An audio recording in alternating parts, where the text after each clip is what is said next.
धन्वंतरी हम इसे अन प्रश्नीय अध्याय के बाद व्रणस्त्राव विज्ञान का व्याख्या कर रहे हैं। व्रण प्रश्नीय के बाद ही क्यों किया? क्योंकि आपको व्रण के स्त्राव व्रण के अंदर के स्त्राव व्रण के अंदर की स्थिति समझनी है। तो सबसे पहले आपको व्रण प्रश्नीय जो तो ओशो का वर्णन क्रिया है, जो 6 प्रकार के काल बताए हैं, षट क्रिया काल बताए हैं, उसकी आपको जानकारी होनी चाहिए। अंडरस्टैंडिंग अगर अच्छी होगी, दोष वात पित्त कफ के बारे में 6 भेद अगर आपको संचय क्या होता है, प्रकोप क्या होता है, पिछली बार देखा था, उसकी अगर अच्छे से आपको जानकारी होगी तभी आपको व्रणस्त्राव व्रण का विज्ञान अच्छे से जानने में आएगा। इसलिए व्रण प्रश्न के बाद में फिर उन्होंने व्रणस्त्राव अध्याय स्टार्ट कर दिया। देखो आगे बढ़ते हैं, क्या बोलते हैं? त्वचा मांस त्वक मांस शिरा स्नायु अस्थि संधि कोष्ठ मर्मानी अष्टतो व्रण वस्तुनि। व्रण की वस्तु कितने बताए हैं?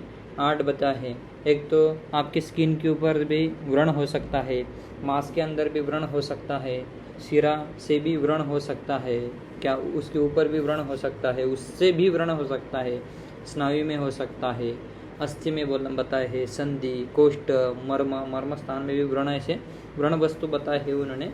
व्रण सन्निवेश व्रण स्थानम व्रण अवस्थानम अत्र सर्वव्रणी व्रण सन्निवेशम। व्रण वस्तु यानी कि व्रण का अधिष्ठान।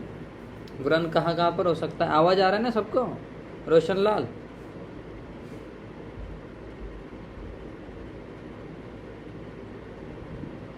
यस सर, आवाज आ रहा है ना? हाँ। चलो, क्या बोल रहे हैं आगे? क्या बोल रहे हैं? तत्र आदेक वस्तु सन्निवेश त्वक भेदी व्रण सुपचर शेषा स्वय अवदीर्णमानम दुरुपचारा। अब इसकी एक बार टीका पढ़ लेते हैं, एक सेकंड।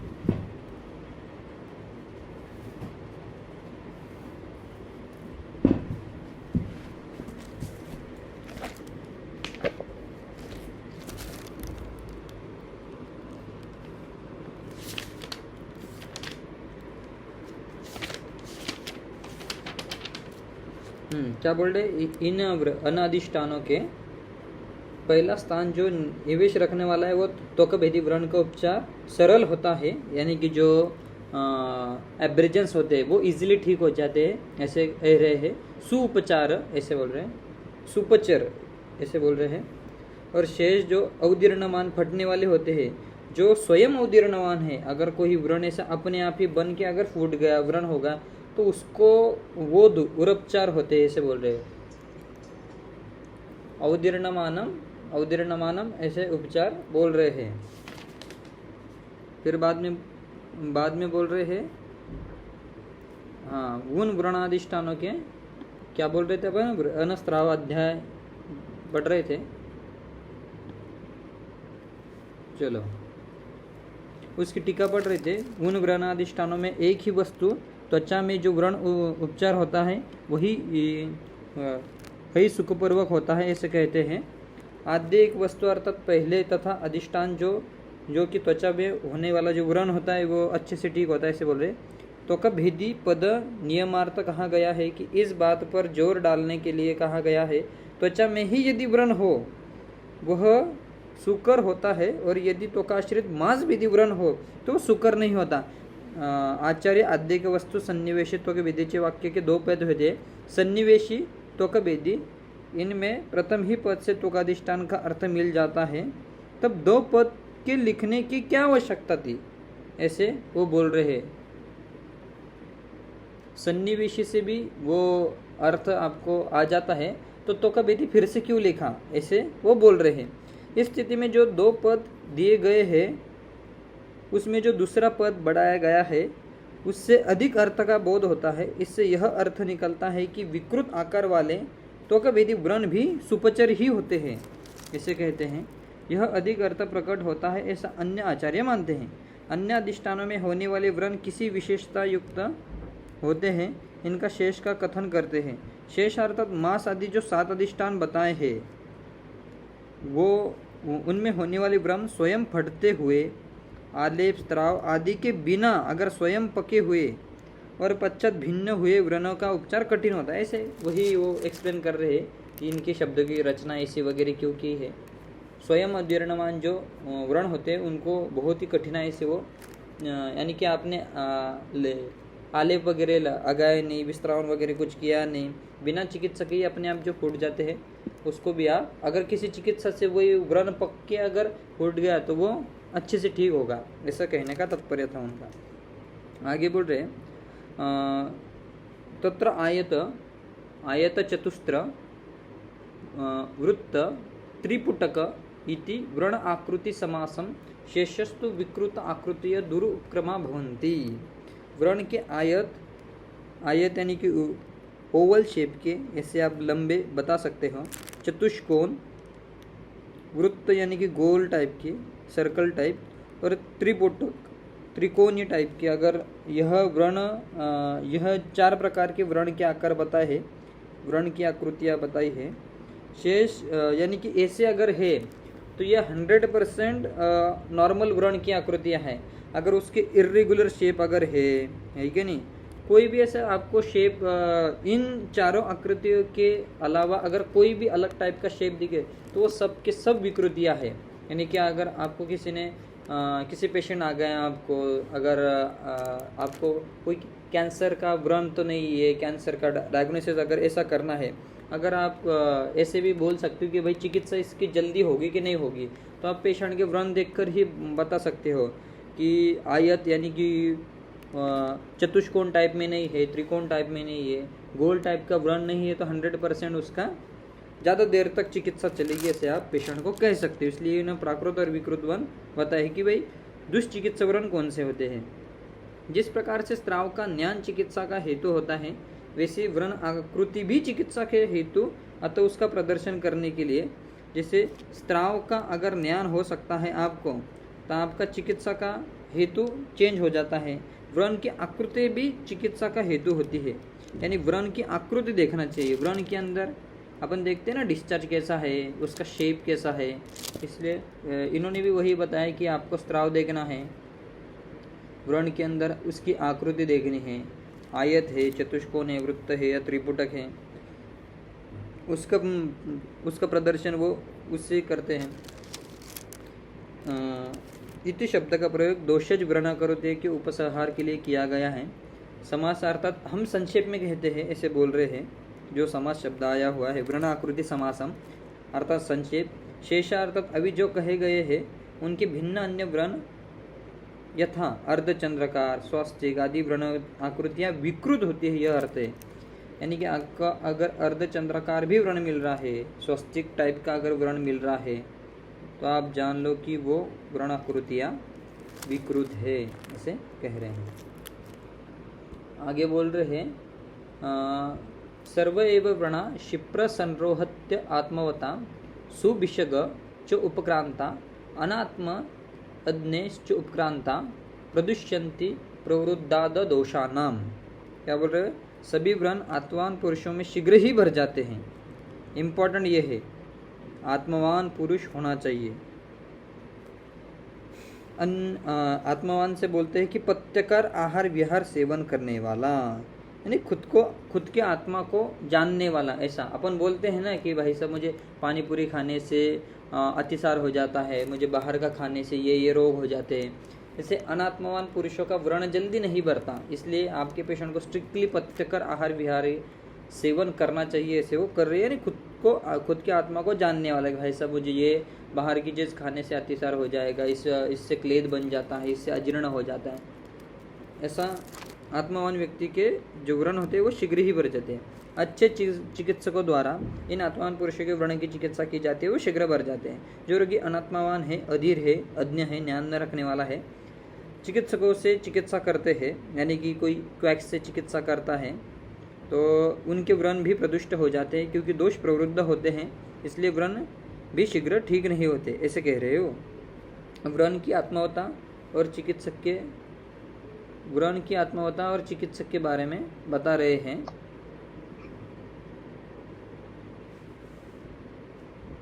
व्रण की आत्मवता और चिकित्सक के गुण संपत्ति, यह दो चिकित्सा का हेतु होते हैं।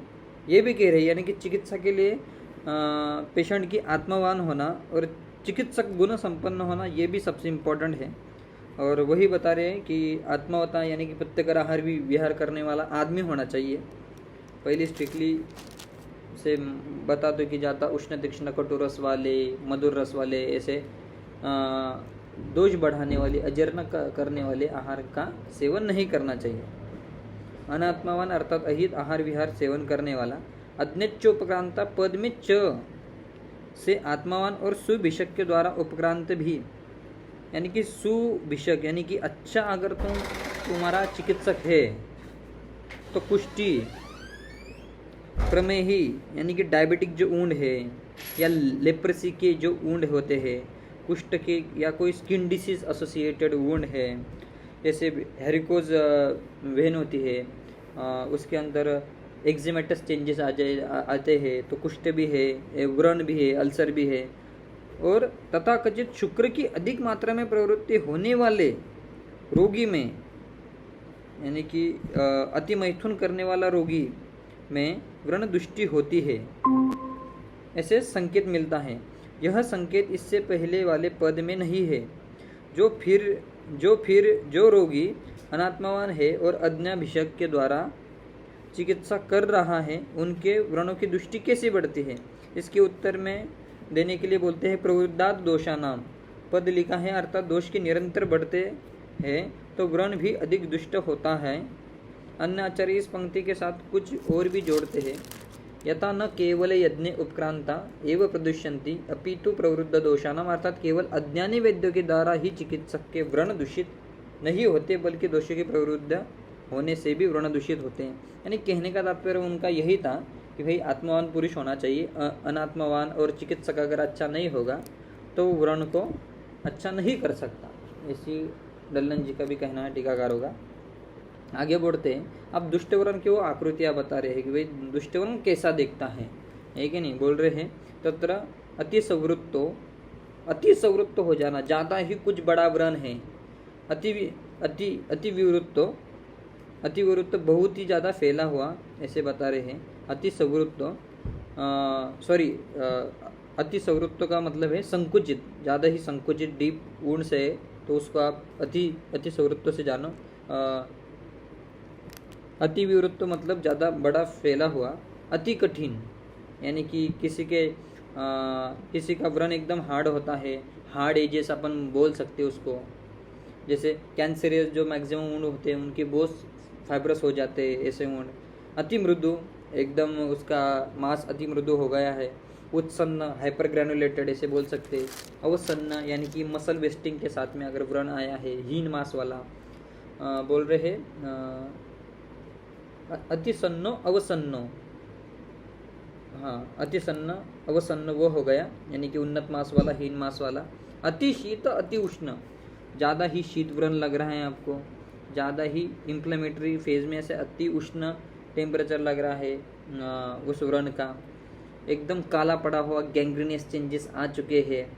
रक्तवर्णी यानी कि ज़्यादा ही इंफ्लेमेटरी फेज प्रोलॉन्ग हो रहा है।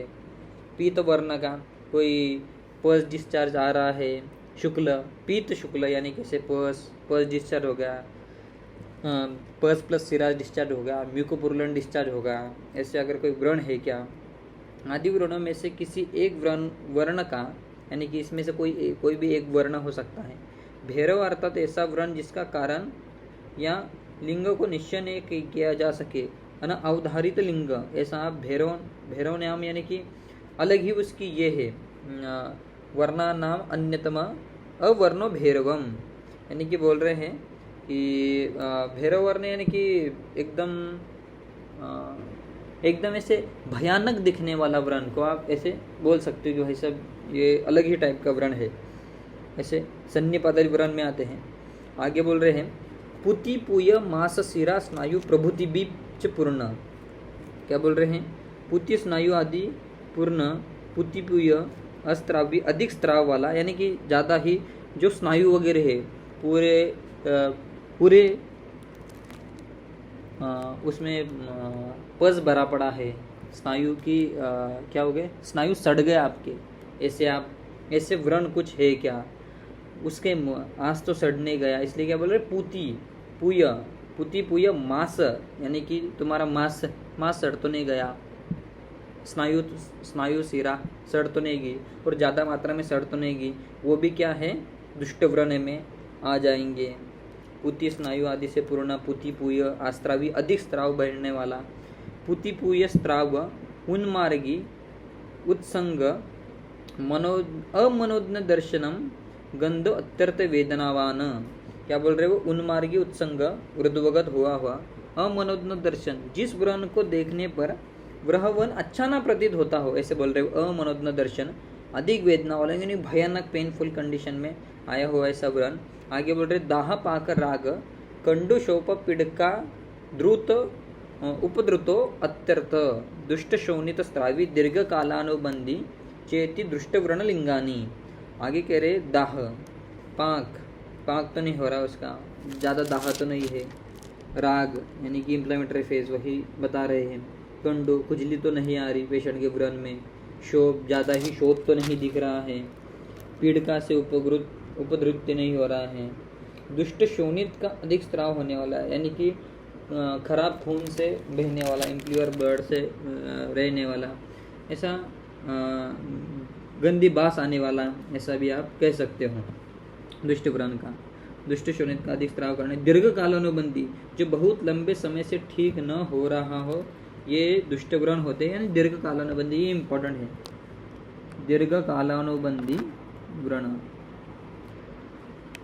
वो दुष्ट व्रण के अंदर, या लेकिन 6 महीने बाद पेशेंट अपने पास आता है, बोल रहा है ये व्रण भर ही नहीं रहा, कितना कुछ चिकित्सा करी, ऐसा कोई भी व्रण अगर हो तो उसको आप क्या बोलोगे, दुष्ट व्रण बोलोगे। आगे बोल रहे उस व्रण के दोष के बढ़ने से उसको 6 भागों में विभाजित कर वात पित्त आदि के अनुसार उसकी चिकित्सा में प्रयास करना चाहिए, यानी उसको 6 भागों में भाई सब तुम डिवाइड करो और वात पित्त आदि के अनुसार तुम उसकी चिकित्सा का प्रयास करना चाहिए, ऐसे कह रहे हैं। अब अल्लन जी की टीका पढ़ते बोल रहे प्राय दुष्ट व्रणों में ही स्त्राव होता है, इसलिए उनका लक्षण बताते हैं, यानी कि दुष्ट व्रण में ही स्त्राव होता है, यानी कि कोई भी स्त्राव का पेशेंट आ जाए तो उसको भाई दुष्ट व्रण के समान आप चिकित्सा कर सकते हो। आगे कहते हैं उत्सन्न अर्थात उत्सन्न मास वाला, वो तो देख लिया, अवसन्न मतलब हीन मास वाला। तो देखो उत्सन्न मास वाला है तो आपको लेखन द्रव्य वाले जैसे शंख भस्म क्षार वगैरह से आप उसकी चिकित्सा कर सकते हो। हीन मास वाला है तो आप अश्वगंधा हो गया, ऐसे अश्वगंधा शतावरी जैसे लेपों का चूर्ण करते आप हीन मास को उत्सन्न कर सकते हो, ऐसे षष्ठी उपक्रम में भी बता गया है। आगे कहते हैं हीन मास मतलब वही निम्न आकार अर्थात गहराई वाला, यह दोनों उत्सन्न अवसन्न व्रण रक्त पित्त के कारण होते हैं। ये देखो डल्हन जी कह रहे हैं ये जो उत्सन्न अवसन्न है वो दोनों रक्त पित्त के कारण होते हैं, ऐसे कहते हैं। अन्नाचार्य उत्सन्नत्व तथा अवसन्नत्व को वात के द्वारा मानते हैं, यानी कि वात के कारण होते हैं, ऐसे कहते हैं। कुछ आचार्य बोलते हैं उत्सन्नत्व यानी कि उन्नत जो मास है वो कफ के कारण होता है, वो भी करेक्ट बात है कि भाई साहब कफ के कारण ये होगा। अतिशैत्य कफ वात से होता है, यानी जो अगर तुम्हारा व्रण ज़्यादा शीत लग रहा है तो कफ वात के कारण होता है। अति उष्ण तो पता ही रक्त पित्त का कारण होता है। कृष्ण आदि वर्ण यथा संभव वात आदि के द्वारा जानना चाहिए, ऐसे बोल रहे हैं। भैरव अर्थात अनावधारित लिंग पुति पुय मासादि पद में पुति शब्द का पुयादि प्रत्येक से संबंध है, यानी कि मैंने जैसे बताया जब पुति मास हो गया, पुति शिरा हो गई, पुति स्नायु हो गया, ऐसे अलग अलग शब्दों का लगाना चाहिए। एक आचार्य पुति मास शिरा स्नायु प्रतिपूर्ण ऐसा पाठ भी मानते हैं, यानी कि भाई एक ही व्रण में उसका मास शिरा स्नायु पूरे सड़ गए, ऐसा भी मानते हैं। और अर्थ करते ही पुति मास शिरा स्नायु प्रतिपूर्णत्व और उसका स्त्रावित्व पूर्ण होना और बहना यह संभव जानना चाहिए। उन्मार्गीय अर्थात तिर्यक गति वाला, उत्संगीय अर्थात ऊर्ध्व गति वाला। अन्य आचार्य उत्संगी के विषय में कहते हैं कि पुय की अपेक्षा करने से मांस आदि देश अवधारित हो जाता है, अतः व्रण अधिक गहरा हो जाता है, यानी कि आपने पल्स ड्रेनेज नहीं किया तो डीप पूरे बॉडी के अंदर चला जाएगा, ऐसे भी आप कह सकते हो। आगे बोल रहे हैं इसलिए उत्सन्न की तरह दिखाई पड़ता है ऐसा उत्संग, उत्संग यानी कि कोई तो भी स्वेल हुआ ऐसा आप मान सकते हो, अंदर वैसा पस कलेक्शन है, बड़ी सी स्वेलिंग आ चुकी है, ऐसा आप उत्सन्न को मान सकते हो। ऐसा उत्संग जिस व्रण में होता है उस व्रण को उत्संगी कहते हैं, और वो कब के कारण होता है, करेक्ट ही बात है। ऐसा व्रण उन्मार्गी भी हो सकता है। अमनोज्ञ दर्शन अर्थात अमनोज्ञ गंध वाला, इंपॉर्टेंट है। अमनोज्ञ दर्शन यानी कि अमनोज्ञ गंध वाला, जिसको देखने पर अच्छा न लगे तथा उसकी गंध भी अच्छी न हो, ऐसा व्रण यानी कि जो दर्शन में भी अच्छा नहीं, जिसकी गंध भी नहीं है, ऐसा व्रण रक्तपित्त के कारण होता है। ये नोट डाउन करने वाली बात है। अगर तुम्हारे व्रण के अंदर गंध अच्छा नहीं आ रहा तो समझ लो भाई साहब कि रक्तपित्त के कारण हो रहा है, और रक्तपित्त की चिकित्सा करनी चाहिए। तो यहाँ पर आप वासा जैसे कल्प आप यूज कर सकते हो, तो रक्तपित्त की श्रेष्ठ औषध है। इसलिए आपको कारण जानना चाहिए कि ये गंध किस चीज़ के कारण आ रहा है। अन्नाचार्य इस व्रण को 3 दोषों से मानते हैं, यानी कि सन्निपातज कंडीशन में अमनोज्ञ गंध आती है, ऐसे भी बोलते हैं सन्निपातज कंडीशन में। अत्यर्थम वेदना वाला अर्थात अत्यधिक वेदना वाला व्रण, यह बात के कारण होता है। करेक्ट, ये वेदनावाद के कारण दाह पाक राग आदि पद से प्रत्येक के साथ उपद्रुत संबंध है। इसमें दाह पाक राग उपद्रुत होना रक्तपित्त के कारण होता है। कंडू का उपद्रुत होना कब के कारण, कब के द्वारा होता है। शोभ जो होता है व्रण के अंदर वो वात के कारण होता है। पीड़िका का अगर पीड़िका कुछ अगर है, ग्रंथि बन रही तुम्हारे व्रण के अंदर छोटी छोटी, है क्या नहीं, उपद्रुत होना और दुष्ट स्तोनित का स्राव, यह दोनों रक्तपित्त के कारण है। रक्तपित्त दीर्घ कालानुबंधे च होना यह त्रिदोष का कारण है, यानी कि बहुत सालों साल 6 महीने हो गए, 4 महीने हो गए, कोई व्रण अगर ठीक नहीं हो रहा तो उसको आप त्रिदोष के कारण हो रहा है, ऐसे आप मान सकते हो। च से रौप्य आदि दुष्ट व्रण विशेष ग्रहण किया जाता है। रौप्य का लक्षण इस प्रकार दिया गया है, यथा जो व्रण बाहर से शुद्ध व्रण के समान दिखाई पड़ता है उसे रौप्य करते हैं, ऐसा चरक जी ने कहा है। व्रण दृष्टि में चिकित्सा सूत्र बताते हैं, यथा उस व्रण की वृक्षाएं अर्थात अधिक बार हो जाने से वात पित्त कफ रक्त सन्निपात और आगंतुक भेद से यह व्रण 6 प्रकार का होता है। यानी कि अपन ने जो पढ़ा है कि भाई सब व्रण के 6 प्रकार कौन से करने चाहिए तुम्हें। अब दुष्ट व्रण तुम्हारे पास आ गया तो तुम उसको डिफ्रेंशिएट कैसे करोगे, तो वो बोल रहे हैं वात पित्त कफ रक्त सन्निपात और आगंतुक ऐसे भेद करिए, ऐसे 6 प्रकार के भेद करिए। स्तास्त्वम अर्थात यथेष्ट अपने दोष का अतिक्रमण उल्लंघन न करते हुए जैसा चाहे प्रतिकार के लिए प्रयत्न करें। अन्य आचार्य यह दोषश्राय पाठ भी मानते हैं, और ये वो बोल रहे दोष की वृक्षाय, कौन से दोष की प्रकोप अवस्था में है उसके हिसाब से आप व्रण की चिकित्सा करिए। आगे बढ़ते हैं, आगे कहते हैं अतवृद्व सर्वस्त्रावान वक्षाम तथा घृष्टासु, घृष्ट अगर किया, छिन्नासु थोड़ा सा छिन्न अगर हो गई तुम्हारी त्वचा, वाह बोल रहे हैं तू अक्षु स्फोट भिन्ने विदारिते वा सलिल प्रकाशो भवत्य स्त्रावम। अब बोल रहे इसके आगे सभी स्त्रावों को कहेंगे, ये सबसे इम्पोर्टेंट है, इसको रटना ही रटना है पीजी के लिए है साहब। व्रण की आकृतियाँ कितनी होती है, व्रण वस्तुयाँ कितनी होती है, कौन कौन सी होती है कि नहीं। दुष्ट व्रण की ये याद नहीं किया तो चलता, पर समझ लेना चाहिए कि दीर्घकालानुबंधी कभी कभार पूछ लेते हैं। हाँ, ये सबसे इम्पोर्टेंट है। त्वचा के घृष्ट होने पर, यानी कि एब्रेजेंस अगर हो गया, अगर छिन्न हो गई त्वचा, तो त्वचा में स्थित अगर अथवा त्वचा में स्थित व्रण अगर स्वयं फाड़ दिया जाए तो पानी जैसा जो लिम्प आता है क्या नहीं, जो सीरस डिस्चार्ज आता है उसको आप उस जैसा स्त्राव होता है, इसे कह रहे हैं पानी जैसा स्त्राव होता है, जो कि कुछ विस्त्र होता है और कुछ पीलापन का होता है, ऐसे कह रहे हैं। आगे बोल रहे हैं वही मांसगत व्रण होने से घी की तरह दिखने वाला गाढ़ा श्वेत और पिच्चल स्त्राव होता है। ये तो होगा।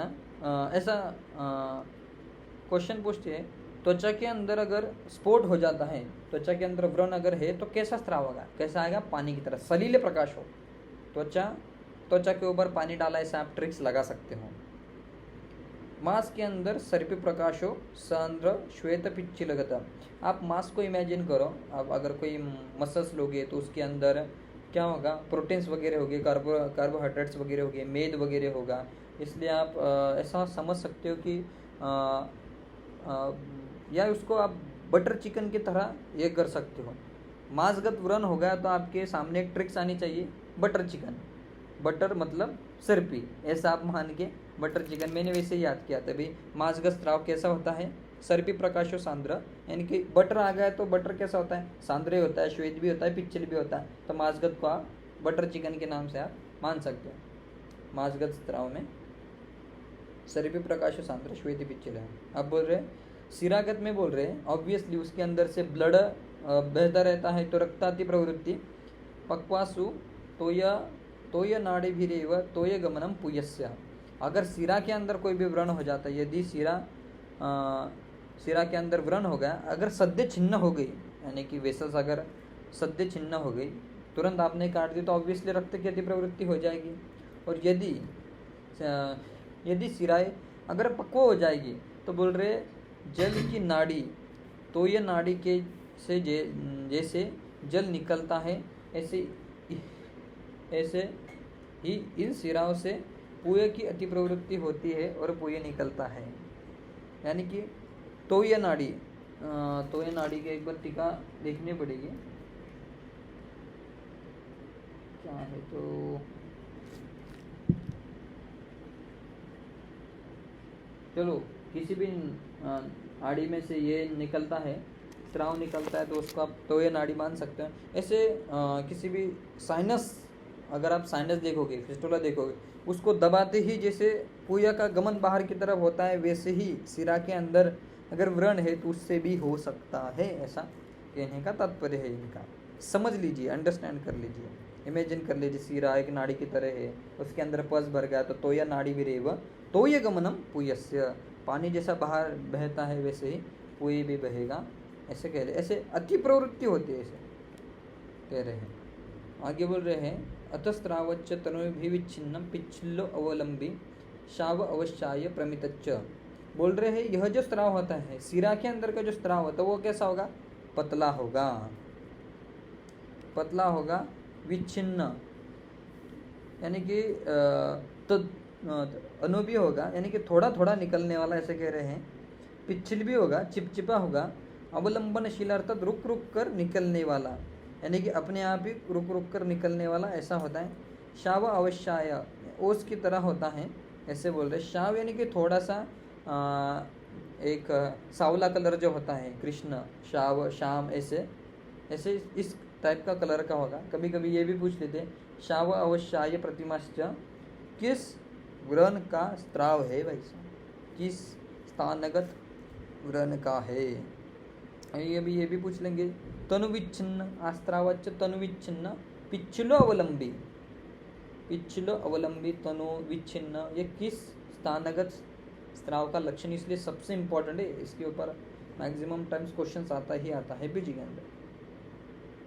आगे बता रहे हैं स्नायुगत व्रण में स्नायुगत स्निग्धगण सिंघानक प्रतिमच्च सरक्तच्च। आगे बोल रहे हैं स्नायुगत, अगर स्नायु के अंदर, स्नायु यानी कि तुम मसल्स या लिगामेंट को मान सकते हो, उसके अंदर से निकलेगा तो स्निग्ध, घन होगा, गाढ़ा होगा।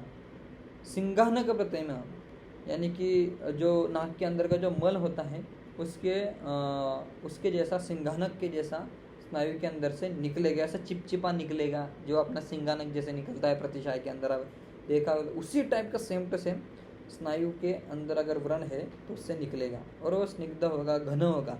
घन बताएं, सिरा के अंदर ब्लड होगा तो उससे वो डाइल्यूट होकर तनु हो जाएगा, ऐसा आप सोच सकते हो। सिरा के अंदर अगर व्रण है तो उससे वो जो पस होगा, जो स्त्राव होगा, वो कैसे हो जाएगा, तनु हो जाएगा, लिक्विड डाइल्यूट हो जाएगा, और वो पिच्छल चिपचिपा भी हो सकता है। पर अगर स्नायु के अंदर होगा तो वो घन होगा, क्योंकि डायरेक्टली ब्लड सप्लाई नहीं होता है कि नहीं, इनडायरेक्ट ऐसा कैपिलरीज का नेटवर्क होके होता है। तो सिरा और स्नायु के कंपेरेटिव में ऐसा आप कह सकते हो। और बोल रहे हैं रक्त मिला हुआ श्लेष्मा, ये इंपॉर्टेंट है, रक्त मिला हुआ श्लेष्मा और रक्त सहित निकलता है, यानी कभी कभी ब्लड भी निकल सकता है, ये मसल्स में ब्लड का सप्लाई होता है, ऐसे कह रहे वो।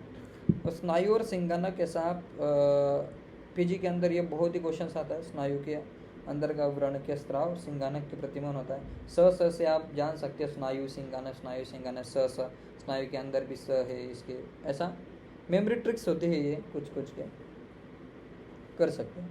आगे बोल रहे अस्थिगतो अस्त्यन्न अभिहते स्फुटिते भिन्ने दोष उदरिते वा दोष भक्षितस्तु अस्ति निसारम शुक्तिधोतम इव भाति।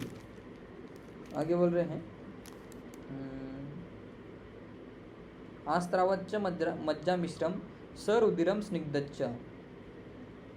देखो अस्थिगत में बोल रहे हैं, अस्थिगत व्रण में अगर अस्थि के अंदर व्रण है तो जो अभिघात से अथवा स्फुटित होने अथवा भिन्न होने अथवा दोषों से अवदरित अगर होने पर बनता है, उसमें दोषों के द्वारा अस्थि के भक्षण करने से अस्थि निसार हो जाती है, यानी कि अस्थियों के अंदर वेदना हो जाएगी, अस्थि शून्यता हो जाएगी। और धोई हुई शुक्ति की तरह आभा वाला शुक्ति धोत प्रतिमम, ये इम्पॉर्टेंट है अस्थि। अब ऐसा आप समझ सकते हो कि अस्थि के अंदर कैल्शियम है, कैल्शियम बाहर निकल रहा है तो दिखेगा कैसे, शुक्ति की तरह निकलेगा। शुक्ति भी क्या है, कैल्शियम का रिसोर्स है। शुक्ति भी इमेजिन करो, शुक्ति जो होती है वो भी ये होती है व्हाइटिश होती है पूरी पूरी। अब अस्थि के अगर कैल्शियम की डिपॉजिट्स पूरे निकलते निकलते जाएंगे तो शुक्ति के जैसे ही बाहर दिखेंगे। तो एक लॉजिक बनता है कि अस्थि के अंदर से स्राव कैसे निकलेगा, ऑब्वियसली शुक्ति की तरह ही निकलेगा। और बोल रहे हैं मज्जा मिश्र सरुधिरम, यानी कि मज्जा मिश्रित खून भी निकल सकता है, रक्त भी निकल सकता है और स्निग्ध स्राव आएगा, ऐसे कह रहे हैं। ऑब्वियसली अस्थि के अंदर जो मज्जा होती है, बोन मैरो होती है, वो निकल जाएगी, इससे भी आप जान सकते हैं। आगे बता रहे हैं संधिगत के अंदर संधिगते पिड्डमानो न प्रवर्तते आकुंचन प्रसारेण उन्मन विनमन प्रधावनाद उत्कासनम प्रवाहानिच स्रवती। क्या बोल रहे हो, आस्त्रावच्च पिच्छल अवलंबी सरुधिरो मथितच्च कोष्ठगतो अश्रुग मूत्रपुरुष पूया उदकानि भवति। अब बोल रहे हैं संधिगत व्रण में अगर आप कितना भी दबाओगे, पीड़न करोगे तो स्राव नहीं निकलेगा बाहर। आपको क्या करना चाहिए, आकुंचन करना चाहिए, उसका प्रसारण करना चाहिए, उन्मन विनमन यानी कि ऊपर चढ़ना, स्टेयर्स के ऊपर चढ़ना, नीचे चलना, प्रधावन दौड़ना, उत्कासन जोर से खांसना, प्रवाहन करना से इसमें से स्राव कैसे निकलेगा पर संधिगत के अंदर, ये भी इम्पोर्टेंट है। पिछले अवलंबी रक्त मिश्रित अर्थात फेन से मता हुआ ऐसे रक्त मिश्रित बुलबुले निकल रहे हैं कि बाहर, ऐसा आस्त्राव आ सकता है, ऐसे बता रहे हैं। पिछुला अवलंबी सरुधिर मथितच्च, रुधिर मथितच्च, ये इम्पोर्टेंट है, रक्त को मथित किया हुआ। अब अस्थियों का आप संधियों का आप हिला रहे हो तो रक्त का तो मंथन हो जाएगा, तो उसके टाइप में स्राव आएगा, ऐसा आप इमेजिन करके उसको याद कर सकते हो, सरुधिर मथितच्च। आगे बोल रहे हैं कोष्ठगत, हाँ आगे बोल रहे हैं कोष्ठगत व्रण में रक्त मूत्र पुरुष पूय उदक का स्त्रवन होता है, यानी कि अगर कोई साइनस बन गया तो ऑब्वियसली रक्त बाहर निकलेगा, नहीं तो ब्लैडर में अगर कोई साइनस बन गया वो फूट गया बाहर तो मूत्र बाहर निकलेगा। पुरुष भी बाहर निकल सकता है अगर रेक्टम के अंदर तुम्हारा साइनस बन गया तो, है कि नहीं। पुए भी निकल सकता है, किसी डाइजेस्टिव सिस्टम में अगर कहाँ पर पस बन गया तो उसका साइनस बन के बाहर निकलेगा। पुय उदक का स्त्रवन होता है, इसे कह रहे हैं, यानी कि आपने कुछ भी पानी पिया, अगर स्टमक में साइनस बन गया, वो बाहर फूट गया तो पानी उस साइनस से निकल सकता है, ऐसे कहने का तात्पर्य है उनका। मर्मगत व्रण हो जाने पर जो स्त्राव होते हैं वे त्वचा आदि के ऊपर वर्णित है, उनका ही पृथक वर्णन नहीं किया जा सकता है। यानी कि जो बोल रहे हैं मर्मस्तु गतिषु अवरुद्धस्तु उन्नत उच्यते तत्र त्वगादिगतानाम् आस्त्रावानां यथाक्रमं पारुष्य शाव अवश्याय दधी मस्तु क्षार उदक मास धावन पुलाक उदक सन्निभत्वानि मारुदा द भवन्ति। पित्त उदक पित्ताद आदौ एदम उदक गोमूत्र भस्म शंख कषाय माधवीक तेल सन्निभत्वानि पित्तवद रक्तादि अतिविस्तृत्वं च। कफान नवनीतम काशीस मज्जा पिष्ट तिल नारिकेल उदक अराह वसा सन्निभत्वानि सन्निपात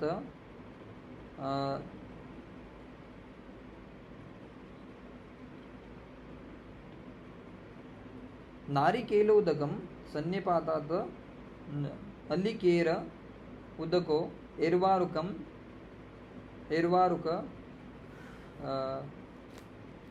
कांजिक प्रसादाद उदक प्रियंगुफल यद यक्रून मुद्ग यूष सवर्णात्मान इति। अब बता रहे हैं अलग अलग दोषों के अकॉर्डिंगली स्त्राव बता रहे हैं। बोल रहे हैं उनमें त्वचा आदि में होने वाले अस्त्रावों का यथाक्रम क्रमानुसार पारुष्य शाव अवश्याय ददुमस्तु शारोदक मास धावन पुलोदक के समान आभा वाला वायु के कारण होते हैं। यानी कि बोल रहे हैं वायु के कारण त्वचा में पारुष्य आएगा। ये इम्पोर्टेंट, ये बहुत कंफ्यूज करते हैं। यानी कि वात के कारण अगर स्किन के ऊपर व्रण अगर है तो पुरुषता पूर्वक व्रण से स्त्राव आएगा। अगर वात के कारण मांस में व्रण होगा तो शाव व्रण आएगा। अगर सिरा में आया तो और थोड़ा सा गाढ़ा हो जाएगा तो अवश्याय आ जाएगा वात के कारण। स्नायु में अगर वातज व्रण है तो किस टाइप का आएगा? दधी के समान आएगा। इसके ऊपर क्वेश्चन पूछते नहीं है, पर रेयरली एक आध क्वेश्चन पड़ जाता है कि भाई वायु के कारण अगर स्नायु में अगर व्रण है तो कैसा पानी निकलेगा, तो वो बोल रहे दधी के कारण, दधी के जैसे निकलेगा। अगर वातज व्रण अगर अस्थि में हुआ तो मस्तु के जैसा निकलेगा। संधि में अगर हुआ तो शारुदक के जैसे निकलेगा। कोष्ठ के अंदर वातज व्रण हुआ तो मास धावन के जैसे निकलेगा। और मर्म के अंदर अगर हुआ तो पुलाक नाम का एक ये होगा द्रव्य होगा, उसके जैसा उदक का स्त्राव आएगा। अब पित्त के बारे में देखते हैं। इसका एक टेबल बना लेना तो इजी जाएगा, पर इसको ये याद नहीं होती, ये बहुत हार्ड लेवल के है ये क्वेश्चंस।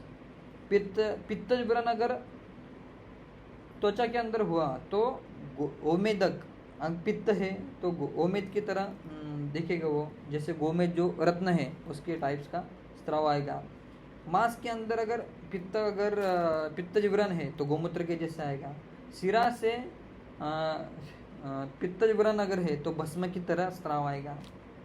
स्नायु में अगर है पित्तज व्रण तो शंख की तरह आएगा। तो आप लॉजिक नहीं लगा सकते यार, पित्तज व्रण अगर स्नायु के अंदर है तो शंख के जैसे ही क्यों स्त्राव आएगा। शायद उनका कुछ अलग ये होगा, ऑब्जर्वेशन होगा, इसलिए उन्होंने लिखा है। अगर पित्तज व्रण अस्थि के अंदर हुआ तो कषाय के समान, जैसे अपन कषाय बनाते हैं उसके पानी के जैसा स्त्राव आएगा। आगे बोल रहे संधि में माधविक जो मोह होता है, मोह के फूल होते हैं, उसके जैसा वो पीत वर्णी स्त्राव आएगा। अगर देखो पित्तज व्रण अगर कोष्ठ में होगा तो तेल के जैसे स्त्राव आएगा। रक्त के कारण पित्त जैसा अत्यंत दुर्गंध युक्त, यानी कि ये इंपॉर्टेंट है, या क्लिनिकली भी अच्छे से एक्सप्लोर कर। अत्यंत दुर्गंध युक्त स्त्राव होता है रक्त की, यानी कि जिस व्रण में ज़्यादा दुर्गंध है समझ लो वैसा भी इधर रक्त की दृष्टि, और आपको रक्त का प्रसादन या रक्त का शोधन करना चाहिए। रक्त का हाँ, और पित्त तो है ही है। आगे बोल रहे हैं कफ के कारण त्वचा में अगर कपज व्रण त्वचा में हो रहा है तो मक्खन के जैसा, नवनीत के जैसा स्त्राव निकलेगा। मांस में अगर कपज व्रण हो रहा है तो कासिस के जैसा ये निकलेगा, स्त्राव निकलेगा। कफज व्रण अगर सिरा के अंदर हो रहा है तो मध्य के जैसा स्त्राव निकलेगा। कफज व्रण अगर स्नायु के अंदर हो रहा है तो पिष्ट जैसा निकलेगा, पिसा हुआ चावल जैसा। कफज व्रण अगर अस्थि के अंदर हो रहा है तो तिल जैसा निकलेगा, तिल के जैसा स्राव निकलेगा। संधि के अंदर अगर कफज व्रण हो रहा है तो नारिकेल के जैसा जल सदृश स्राव होगा। अगर कोष्ठ के अंदर हो रहा है कफज व्रण तो वराह के वसा के जैसा, वराह के चर्बी के समान स्राव निकलेगा, ऐसे बोल रहे हैं। ये इंपॉर्टेंट है, कुछ याद करो ना करो, सन्निपात का तो याद कर लेना, सन्निपात का पूछ लेते हैं। अभी तक तो पूछा नहीं है पर कुछ कह नहीं सकते। बोल रहे सन्निपात के कारण नारिकेल के जल के समान, जो कफज के अंदर भी दिया हुआ है, कफज संधि और नारिकेल सन्निपात के कारण उर्वारुक, फूट वाली ककड़ी जो अपनी वेल से स्वयं अलग हो जाती है, ऐसे उर्वारुक बताए है। कांजी के ऊपर वाला भाग कांजी का प्रसाद के समान भी स्राव होता है, कांजी का स्वच्छ भाग। आरुकोदक यानी कि फालसा, द्राक्षा, बेर, इनसे किसी एक से बनाकर मिलाकर निकाला गया पानी, ऐसे कहते हैं आरुकोदक को। प्रियंगो फल, यकृत मूंग के यूष के समान वर्ण वाला होता है, ऐसे कह रहे हैं। थोड़ा सा हार्ड टॉपिक है पर आराम से बैठ कर लेना, इसका लॉजिक लगाना थोड़ा सा हार्ड है। ऐसा पित्त ज्वरन अगर मास में हुआ तो गोमूत्र के समान ही क्यों स्राव आएगा, यह सोचने वाली बात है थोड़ी सी। एक बार टीका में देख लेते हैं कि कुछ नया दिया है कि उन्होंने। यहाँ व्रण दृष्टि सूत्र में यहाँ पर व्रण दृष्टि सूत्र में नहीं कही गई है, परंतु उसी को दृष्टिगत करके व्रण के आस्त्रावों का निर्देश अतवृद्धों से करते हैं। सर्वस्त्रावा अर्थात सभी व्रण वस्तुओं के सभी दोषों का तथा आगंतुज व्रणों के सभी दोषों का अस्त्राव। आगंतुज में त्वचा का ही घर्षण और छिन्न होना पहले होता है। यहाँ पर त्वचा शब्द का को त्वक्ष लिखा गया है, जो कि बहुसंज्ञवाचक है और सातों त्वचाओं का सूचक है। यहाँ पर त्वक शब्द का जो ग्रहण किया गया है उससे लक्षण के द्वारा रसाधिष्ठान व्रण कहा गया है। स्फोट्य अर्थात त्वचा में स्थित व्रण, भिन्न अर्थात स्वयं भिन्न हो जाना अथवा यत्न से विदारित होने का अर्थ होता है। यहाँ भिन्न विदारिते को शरीर व्रण के लिए कहा गया है। सलील प्रकाश अर्थात उदक, रस अच्छे होते हैं, रस अच्छे होते हैं ऐसे बोल रहे हैं। यह त्वचा के अधिष्ठान में होता है। विस्त्र अर्थात 8 गंध, पीतावभास अर्थात पाकारंभिक होने के कारण पित्त के द्वारा पाक होता है, उसी को पितावभासता आ जाती है। मांसगत स्त्राव अर्थात मांस के समान प्रकाश वाला, आस्त्राव होने वाला। आगंतुज व्रण में घी के समान प्रकाश वाला तथा आस्त्रत्वम, यह 2 लक्षण पाए गए हैं। जबकि अन्य कारणों से शरीर में व्रण होता है तो सांद्र, श्वेत, पिच्चिल स्त्राव पाए जाते हैं। शिरागत इत्यादि, शिरा शब्द से रक्ताधिष्ठान व्रण कहा गया है। इनमें भी आगंतुज व्रण सद्य चिन्ह होता है। शरीर व्रण वह होता है जो पक्व हो जाता है, वह फटने पर बनता है, यानी पक्व होने पर जो बनता है उसको आप निज व्रण, शरीर व्रण बोल सकते हो। विच्छिन्न अर्थात थोड़ा थोड़ा निकलना। अवलंबी अर्थात अवलंबन, शील होना। स्नायुगत में स्नायु शब्द से सेदोष्टान कहा गया है, सेदोष्टान। अन्नाचार्य तो कहते हैं कि मेद और मज्जा घृत की तरह विलीन हो जाते हैं, अतः वह व्रणाधिष्ठान नहीं हो सकते। सिंगानक अर्थात रक्त मिश्रित घनी श्लेष्मा, ये भी आप एक अर्थ बताया इन्होंने, रक्त मिश्रित घनी श्लेष्मा। अस्थिगत इत्यादि। अभिहत्य अर्थात अभिघातज व्रण भिन्न और विदारित शरीरगत होते हैं। अस्थि निस्सार लघु हो जाती है, निस्सार क्यों हो जाती है ऐसे कहते हैं। उत्तर में कहा है क्योंकि दोष अस्थि का भक्षण कर लेते हैं। अस्थि शुक्ति की तरह अथवा धोत की तरह दिखाई पड़ती है और स्त्राव निकलने लगता है। संधिगत व्रण में बाहु, जंगा आदि को खींचना, उठाना, नीचे से ले जाना, प्रवाहन अर्थात खाकना। सुरुधिरो मथित अर्थात रुधिर जैसा मथा गया है। कोष्ठगत अर्थात मल धातु समुदाय का अधिष्ठान व्रण कहा गया है।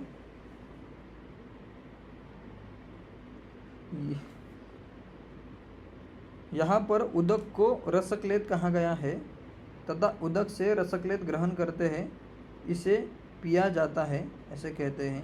मर्मगत जो अवरुद्ध पद दिया गया है यथा त्वचादि में अवरुद्ध को संग्रहित रूप में मानना चाहिए और इसका अर्थ निकालता है कि वे स्त्राव वहाँ एकत्र हो जाते हैं। उसी से संबंध त्वगादि शब्दों का स्त्राव न होना निर्देश करते हैं। उनमें भी मर्म को छोड़कर शेष सात त्वगादि व्रण वस्तुओं में वात पित्त कफ सन्निपात के कारण सात प्रकार के स्त्राव यथाक्रम जान लेना चाहिए। अन्नाचार्य त्वगादि वातादि के भिन्न मध्य और कुछ नहीं मानते। गोमेदक मतलब पीली मणि जो है, एरवारु का अर्थात कर्कटिका, कांजी का अर्थात प्रसाद कांजी, बस इन्होंने भी कुछ ज़्यादा ऐसा एक्सप्लेन नहीं किया।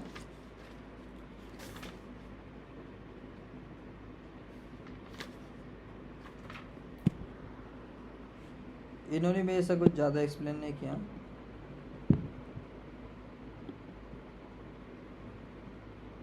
चलो आगे इसको कंप्लीट ही कर लेते हैं, 2-3 ही श्लोक बाकी है। आगे बोलते हैं पक्वाशय साध्यस्तु पुलाक उदक सन्निभम शार उदिक निब स्त्राव वर्ज रक्ताशय स्त्रवन आमाशयाद कलाय अंबो निबच्च त्रिक संदिजम स्त्रावोन एतान परीक्षादो तत कर्माचरेद विषग्न। यहाँ भी श्लोक है पक्वाशय से जो पुलादक के समान स्त्राव निकलता है वह असाध्य होता है। यानी कि अगर तुम्हारे पास कोई पक्वाशय युक्त कोई व्रण आ गया, अगर उसके पुलाव जैसे बनाते अपन पुलावदक यानी कि गविदुक उदक, गविदुक अन्न जो होता है उसका जो आप त्रूर विशेष एक अन्य बताए हैं, उसके जैसे अगर स्त्राव आता है तो वो असाध्य होता है। यानी कि पक्वाशय से अगर पुलावदक के समान अगर स्त्राव आ रहा है तो असाध्य है ऐसे कहते हैं। और बोल रहे हैं रक्ताशय से निकलने वाला अगर रक्त के आशय से शारोदक के समान स्त्राव निकल रहा है तो वो भी वर्जनीय है। आमाशय से कलाय जल के समान अगर स्त्राव निकल रहा है तो वो भी असाध्य है। त्रिक संधि से निकलने वाला जो कलाय के समान यानी कि आमाशय और त्रिक संधि दोनों से अगर कलाय यानी कि मटर के जैसा अगर स्त्राव अगर निकल रहा है वो भी असाध्य है। बोल रहे पेशेंट को हाथ मत लगाओ, इनकी पहली परीक्षा करके चिकित्सा कर्म प्रारंभ करना चाहिए। असाध्य उसको पेशेंट को छोड़ देना है, कैंसरियस कंडीशन हो सकती है ऐसे कह रहे हैं। मटर की तरह हाँ, अगर पेट से आमाशय से स्राव निकल रहा है। अब इसके आगे बोल रहे हैं सर्वव्रणों की वेदनाएं बताएंगे। तोदन, भेदन, ताड़न, छेदन, आयामन, मंथन, विक्षेपन, चुमचुमायन, निर्दहन, अवभंजन, स्फोटन, विदारण, उत्पाटन, कंपन, विविध शूल के आघात से होने वाली वेदनाओं के समान विकिरण, स्तंभन, पूरन, स्वपन, आकुंचन, अंकुशिक आदि वेदनाएं संभव है। बिना निमित्त के वेदनाओं का प्रादुर्भाव होना अथवा बार बार विशेष वेदनाएं हो तो उसे वातिक जानना चाहिए। यानी कि कोई कारण नहीं है, पेशेंट बोलता है मैंने व्रण को हिलाया डुलाया भी नहीं, तब भी वेदनाएं अगर हो रही है और बार बार ये वेदनाएं अगर विशेष वेदनाएं हो रही है यानी कभी तोड़ने, कभी फाड़ने के, कभी खिंचाव के जैसे, कभी मंथन के जैसे, ऐसा अलग अलग टाइप की अगर वेदनाएं हो रही तो वो समझना चाहिए वात के कारण है। अगर ओष चोष परिदाह धुमायन जहाँ अंगार में अंग में अंगार की तरह जलन पाक होता है और जहाँ उष्मा की वृद्धि होती है, शत में क्षार डालने जैसी अगर वेदना हो रही है तो उसको विशेष पैतिक रूप से जानना चाहिए। आगे बोल रहे कंडु गुरुत्व सुप्तत्व, ये इंपॉर्टेंट है सुप्तत्व। सुश्रुत जी बोल रहे हैं कि सुप्तत्व यानी कि जो अपन न्यूरोजेनिक जो अल्सर बोल देते हैं,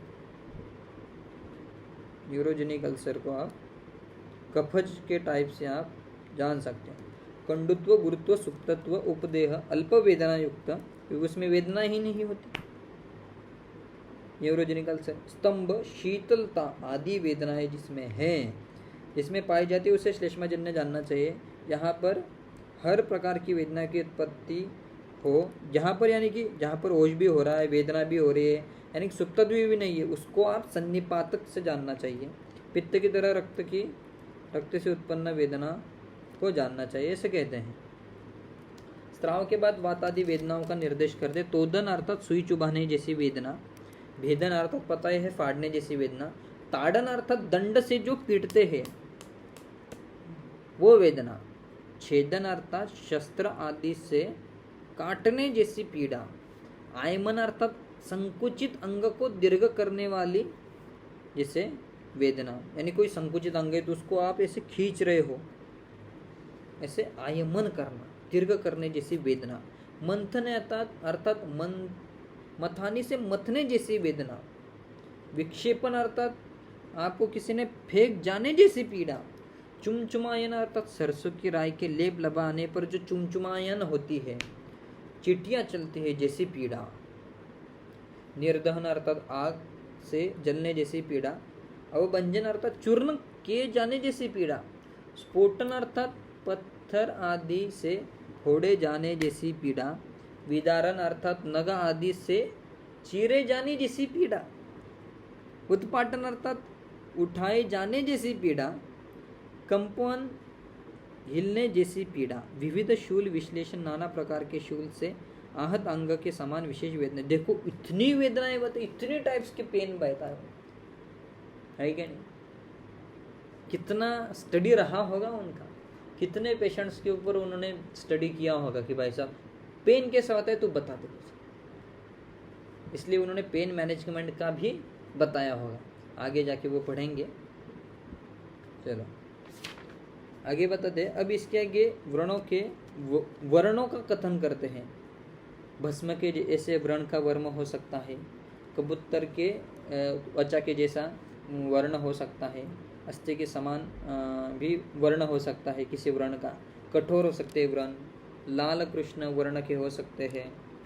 ये जो भी होते हैं भस्म, कबूतर, कठोर, लाल और कृष्ण ऐसे होते तो वो जानना चाहिए वात के कारण हो रहे हैं और वो आपको वात दोष की चिकित्सा करनी है। अगर तुम्हारा व्रण नील पीत हरित शाव कृष्ण रक्त पिंगल कपिल अगर इस टाइप का लग रहा है तो समझ लो रक्त पित्त के टाइप से हो रहा है। अगर तुम्हारा व्रण दिखने में श्वेत लग रहा है, यानी जिसमें स्लब ज़्यादा आता है, अगर आप न्यूरोजेनिक अल्सर देखोगे तो पूरे एजेस से फाइब्रोसिस हो जाते हैं और पूरा वाइटिश हो जाते हैं वो, तो उसको आप सन्निपात या कपथ से आप जान सकते हो। श्वेत स्निग्ध पांडु श्लेष्मज व्रण के होने वाले हैं सभी। अगर सभी व्रण है उसमें लाल भी दिख रहा है आपको, नीले पीले काले सब कुछ दिख रहे तो वो सन्निपातक व्रण आपको जानना चाहिए। वेदनाओं का कथन करके व्रण के वर्ण का निर्देश करते। दोष तथा दुष्यों के संयोग के कारण अथवा किसी एक दोष से भी यथा मारुत व्रण से भी व्रण होते हैं, ऐसे बोल रहे हैं। यानी वैसा तुम्हें कुछ ना समझ में आए तो वात पित्त कफ को डिफरेंशिएट करो, पूरे व्रण इसमें आ गए, मैं अलग से कुछ बताने की जरूरत नहीं। और ये ध्यान में रखना कि भाई कौन सा लक्षण किस दोष के कारण आता है। अगर ये एक में महारत हासिल कर लिया आपने, ऐसा भी ये सुप्तत्व लग रहा है तो सप्तत्व ये वात के, ये कब के कारण लग रहा है, सच में गुरुत्व है क्या, पीड़ा हो रही तो कैसी पीड़ा हो रही, तो वातज पित्तज कपज और सन्निपातज और रक्तज के अकॉर्डिंगली भाई साहब तुम्हें क्या करना है, व्रण को डिफरेंशिएट करना है और उसकी चिकित्सा करना। न केवलम व्रणेषु उक्ता वेदना वर्ण संग्रह सर्वशोपि विकारेषु व्रणवत लक्ष्येत भिषकम। यहाँ श्लोक भी है, केवल व्रणों में ही वेदना एवं व्रणों का संग्रह नहीं कहा गया है, बल्कि सभी शोक विकारों में भिषक को व्रण की तरह ही लक्षण जानना चाहिए। यानी कि जो शोभ होता है सामान्य व्रणों के लिए निर्देश किए गए दोष दुष्टि स्त्राव वेदना तथा वर्ण को शोक विशेष से जैसे विद्रदी हो गया, अलजी हो गया, ग्रंथि आदि में भी लागू करने के लिए कहा रहे हैं। शोक विकारों में अथवा शोपारंभक विकारों में यथा विद्रदी आदि में भी इन लक्षणों को जानना चाहिए। नहीं भाई साहब अगर व्रण किसी भी कारण होगा, विद्रदी यानी कोई एब्सिस बन के फूट गया हो, कोई भगंदर बन गया, कोई ग्रंथि बन गई, कोई अलजी बन गई है क्या नहीं, तो सब में भाई साहब यही नियम लगेंगे। बस देखो डिस्चार्ज कैसा आ रहा है, व्रण की आकृति कैसी है, वर्ण कैसा है कि नहीं, इसके और लक्षण कैसा है, सिम्टम क्या क्या आ रहे हैं, उसके हिसाब से अगर आप चिकित्सा करोगे तो कभी असफल नहीं होगा। चलो, इति सुश्रुत संहिता सूत्र स्थाने व्रणस्तराव विज्ञानमिति 12 अध्यायम समाप्त। ठीक है, आज के लिए इतना ही, कल देखें।